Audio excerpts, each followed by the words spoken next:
Hello friends, welcome to Indian study पर आपका स्वागत है। दोस्तों, आज की इस वीडियो में मैं आप लोगों के लिए हिंदी का टेस्ट लेकर के आया हूं, जो कि आपके आने वाले exam UP jail warder, UPSI और यूपी लेखपाल के लिए बहुत ही ज़्यादा इंपॉर्टेंट होगा। क्योंकि आप सभी लोग जानते हैं कि आपका जो एग्ज़ाम है वो 19 दिसंबर को होना है, यानी कि अब आपके एग्ज़ाम के लिए बहुत कम समय बचा हुआ है।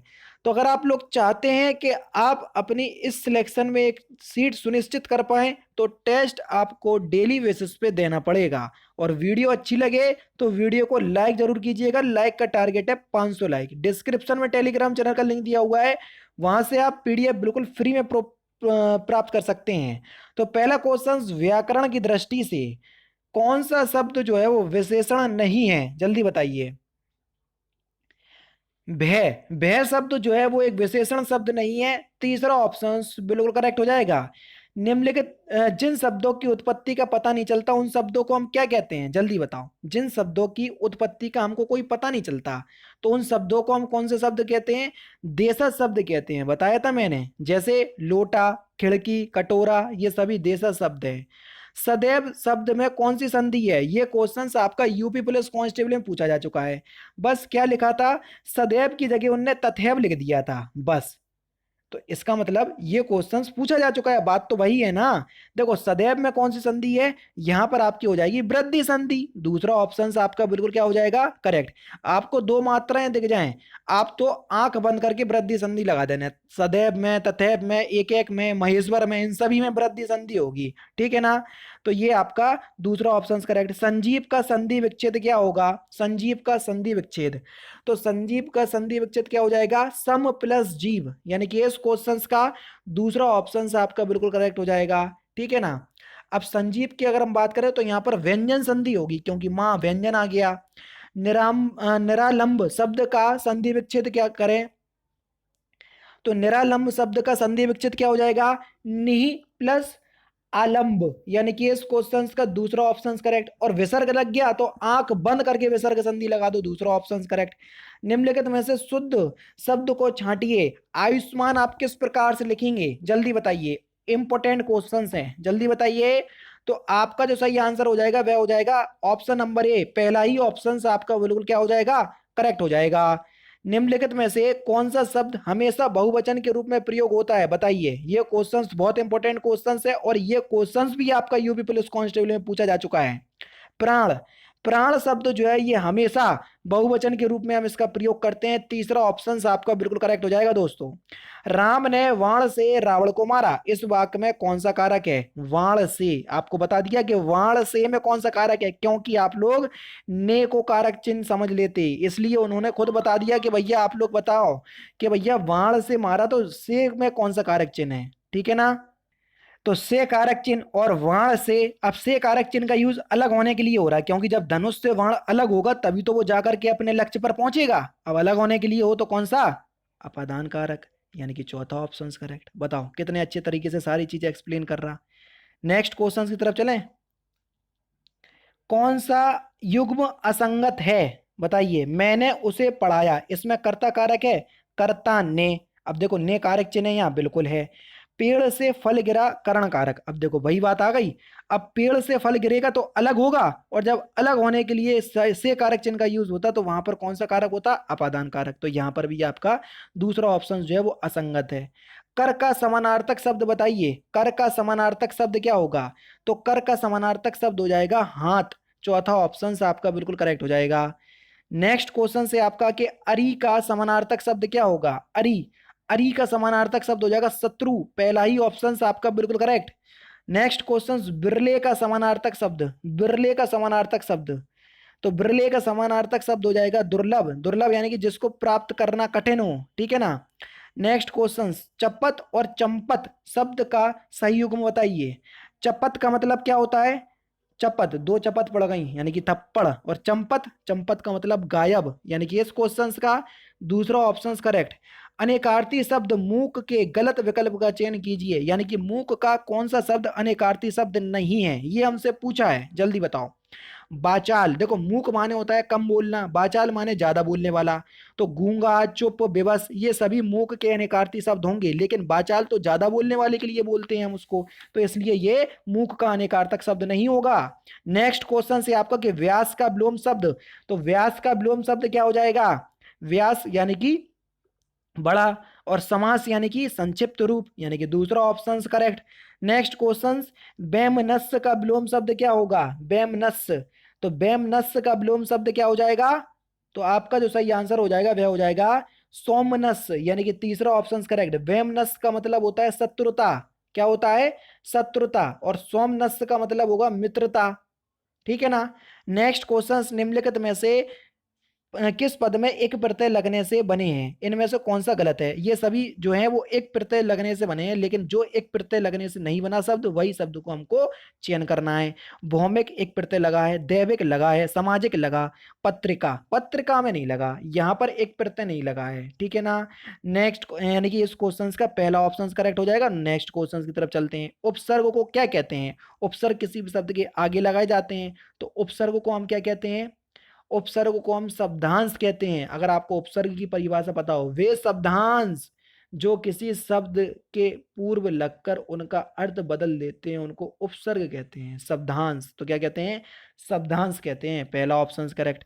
नीरस में कौन सा समास है? नीरस, इसका समास विग्रह करो, या मैंने आपको बताया आगे, आपको नी दिख जाए, प्रा दिख जाए, यथा दिख जाए, यावत दिख जाए, भर दिख जाए, आंख बंद करके अभी बहुत समास लगा देना।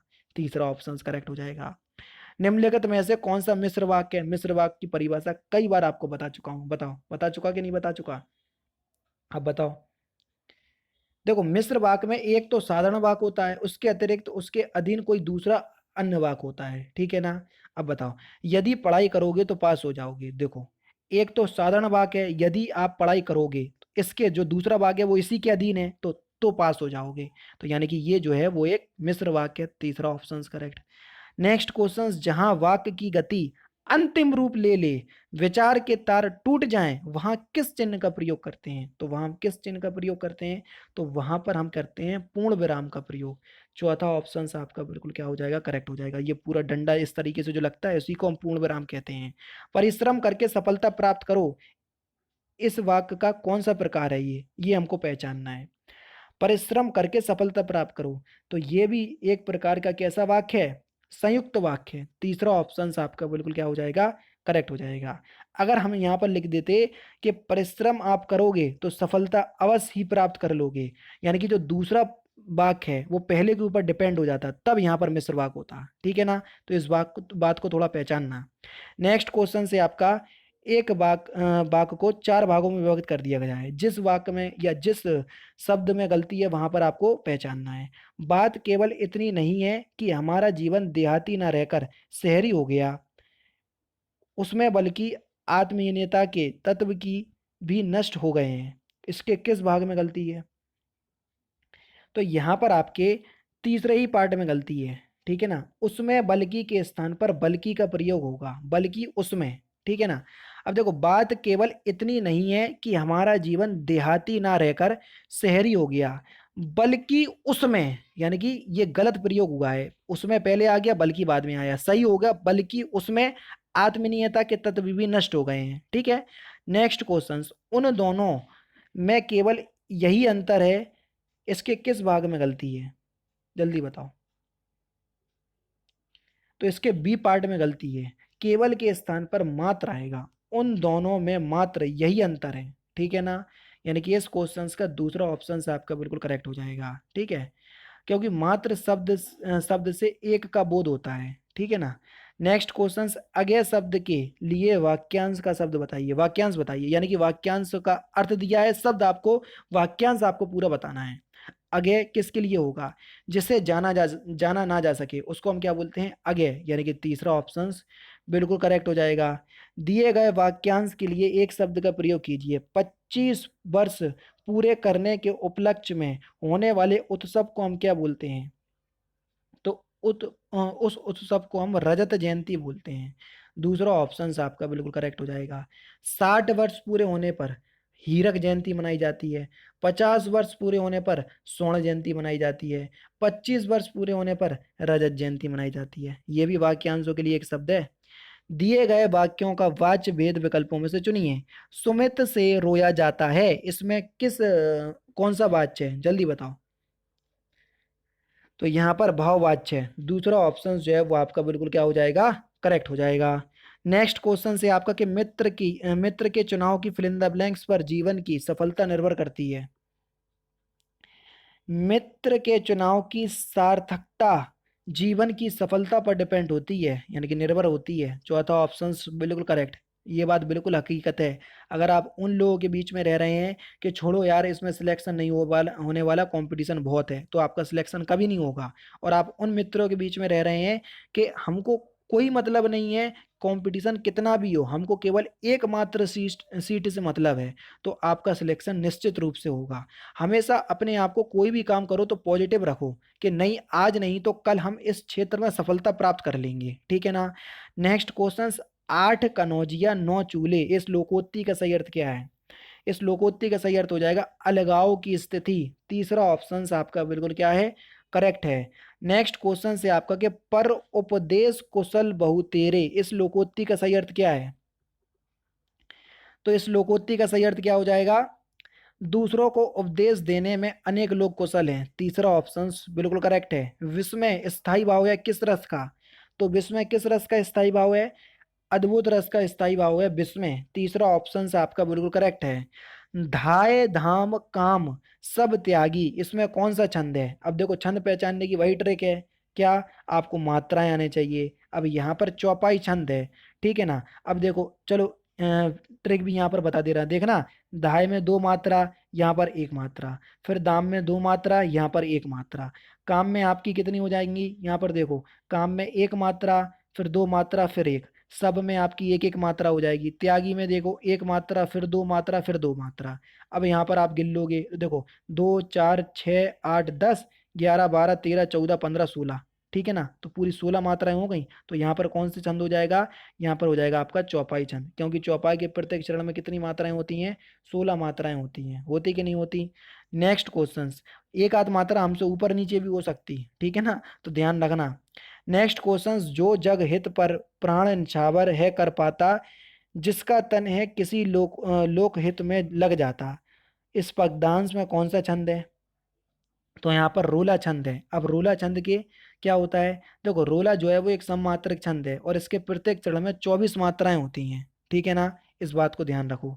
और लास्ट क्वेश्चन आपके सामने, ले चला साथ में तुझे कनक ज्यों भिक्षुक लेकर, स्वर्ण जनक में कौन सा अलंकार है। तो यहाँ पर भैया आप लोग बताएंगे कि इस पंक्ति में कौन सा अलंकार है, ठीक है ना। दोस्तों ये थे आपके 35 इंपोर्टेंट जी के हिंदी के क्वेश्चंस जो कि आपके आने वाले एग्जाम्स के लिए बहुत ज़्यादा इंपॉर्टेंट थे। तो दोस्तों फिलहाल की वीडियो में तो सिर्फ इतना ही। अगर आपको वीडियो पसंद आए तो प्लीज़ दोस्तों वीडियो को लाइक कीजिए, शेयर कीजिए और साथ ही साथ हमारे चैनल को सब्सक्राइब करना ना भूलें, क्योंकि मैं रोजाना इसी तरह की वीडियोस आप लोगों के लिए लाता रहता हूँ। नमस्कार दोस्तों, जय हिंद, जय भारत।